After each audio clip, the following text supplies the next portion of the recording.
जय जिनेंद्राचार्य जी, मैं निगेटिव अदृश्य शक्तियों के बारे में जानना चाहती हूँ।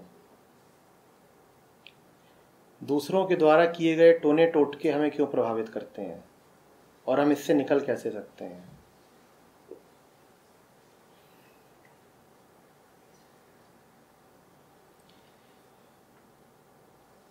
कैसे जो हमारे ऊपर ये सब करा रहा है उसको बिना कोई नुकसान पहुंचाए हम इस समस्या से निजात पा सकते हैं?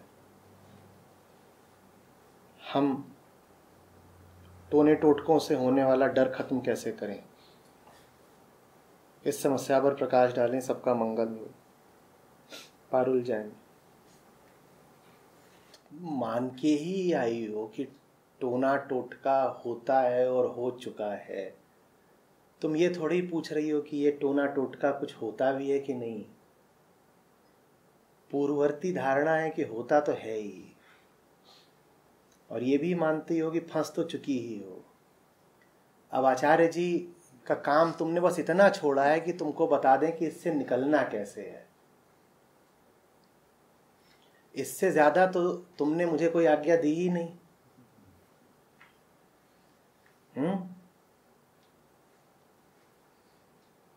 तुमने मेरे लिए जगह ही नहीं छोड़ी कि कुछ और बोल पाऊं। सीधे ही बोल दिया कि टोना हो गया है, परेशान बहुत हूं, बता दीजिए बाहर कैसे आना है।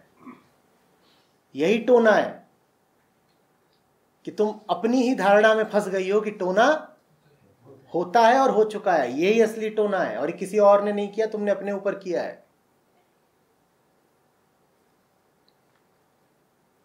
इसको शास्त्रों में कहते हैं कि मकड़ी अपने ही बनाए जाल में फंस जाती है।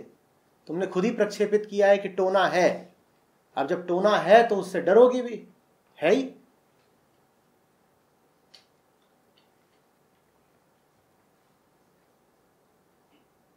बौद्ध आचार्य थे नागार्जुन, उन्होंने एक बड़ी सुंदर उपमा बताई थी। वो बोले आदमी ऐसा होता है कि यहां बैठे, ये दीवार है, इस पर भयानक भूत प्रेत राक्षसों का चित्र बनाए,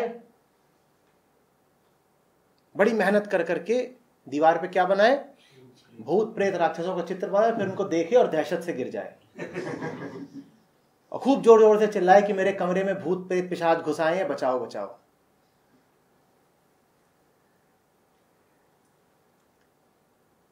यही टोना है कि तुमने अपने आप को सम्मोहित कर लिया है। ये ऑटो हिप्नोसिस है कि टोना होता है, किसी ने मार दिया और मैं परेशान हो गई हूं। बताने वाले इतना तो बता गए कि या तो सत्य है या मन के भ्रम है, और तो तीसरा कुछ होता नहीं। और टोना, ये तीसरी चीज कहां से आई? या तो सत्य है जिसको परमात्मा बोलते हो, शांति बोलते हो, तृप्ति बोलते हो, और बाकी जो कुछ है वो सब क्या है? वो है ही नहीं, उसका कोई वजूद नहीं, वो भ्रम है। तुमने ये तीसरी चीज ईजाद कर दी, टोना। सारे शास्त्र दोबारा रचने पड़ेंगे, उनमें एक एक नया अध्याय डालना पड़ेगा। टोना।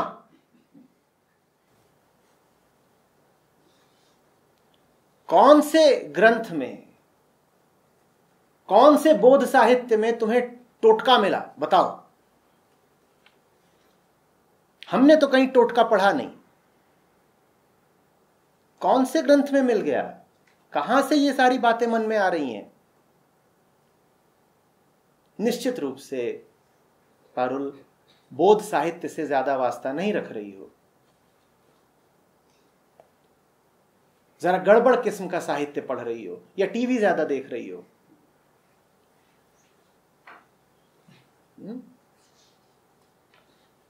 उपनिषदों को पढ़ो, अष्टावक्र को पढ़ो, नानक को पढ़ो, कबीर को पढ़ो।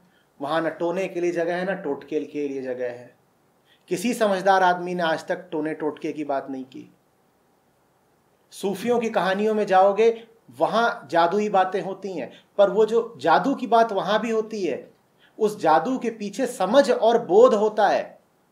कोई अदृश्य निगेटिव शक्ति नहीं होती है। पीरों फकीरों की कहानियां होती हैं, उनमें खूब बात होती है। वहां तिलिस्म भी होता है, वहां ताबीज भी होते हैं, वहां जादू भी होता है। पर जब उसको ध्यान से पढ़ो तो पता चलता है कि वहां कोई संदेश है। जादू इत्यादि मात्र संकेत हैं। किसी समझने वाले ने आज तक नहीं कहा कि दूर बैठ के कोई तुम पे टोना मार देगा, जादू मार देगा। और यदि जादू टोना टोटका है भी तो उसको फिर तुम अदृश्य क्यों बोल रही हो? तो पूरी तरह से दृश्य है। जो कुछ भी दृष्टगत है, दृष्टव्य है, वो सब फिर झूठी तो है, टोना टोटका ही तो है। पहला टोटका तो यही है कि तुमको लगता है कि दुनिया है, फिर तो सबसे बड़ा झूठ यही है। फिर तो दूसरा जो तुम पे जादू होता है, सम्मोहन होता है, वो बाजार द्वारा होता है। जब तुम्हारे ऊपर जादू करके तुम्हें वो सब चीजें खरीदवा दी जाती हैं, तुम्हें खरीदनी नहीं चाहिए। फिर तो जगत, संसार, शिक्षा, समाज, परिवार, ये सब तुले हुए हैं तुम पर जादू करने को। उस जादू से बचो ना। अदृश्य जादू की क्या बात करते हो? यहां तो दृश्य दृश्य में जादू है। देखो ना, उन्होंने तुम्हें सम्मोहित करा के क्या क्या नहीं करा लिया, क्या तुम्हारे मन में भर दिया, कैसी तुम्हें जिंदगी जिला दी, कैसे तुम्हारे निर्णय करा दिए। वो है टोना टोटका।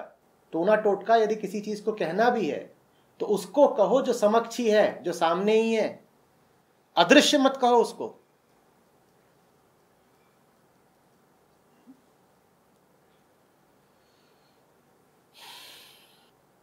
विवेक का भी वही सवाल है। आध्यात्मिक पाथ पर जब भी थोड़ा आगे बढ़ता हूं, आध्यात्मिक मार्ग पर, पथ पर जब भी आगे बढ़ता हूं तो देखता हूं मायावी शक्तियां और निगेटिव पावर्स अड़ंगे डालना शुरू कर देती हैं। ये मायावी शक्तियां परिवार के सदस्य हैं और मेरे स्वप्न हैं। विचलित अनुभव करता हूं। मार्गदर्शन करें। मार्गदर्शन क्या करें? अब जान ही गए हो माया कौन है तो लगाओ पिटाई। माया के अपने हाथ पांव थोड़े ही होते हैं, वो किसी ना किसी पे चढ़ के आती है। जिस पे चढ़ के आई हो देखा नहीं है? गाँव में क्या होता था? जिस पे भूतनी चढ़ी होती थी उसको, भूतनी को थोड़ी पीटते थे। किसको पीटते थे? जिस पे चढ़ी होती थी उसको पीटते थे। गलती तेरी है, तैने चढ़ने काहे दी? तो जिस पे माया चढ़ी हो पीटो उसको। तूने चढ़ने किसको दिया? बात खत्म। तुम पे चढ़ी हो तो अपने आप को सजा दो। साधना यही तो होती है, आत्म परिष्कार। हमें पता है कि उस तरफ जाएंगे तो फिसल जाएंगे, तो हम अपने आप को अनुमति ही नहीं देते कि उधर जाएं। यह है अपने ऊपर चढ़े भूत को उतारना।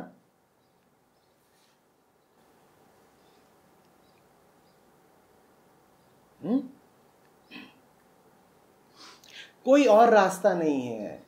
किसी जादुई सलाह की उम्मीद मत करो।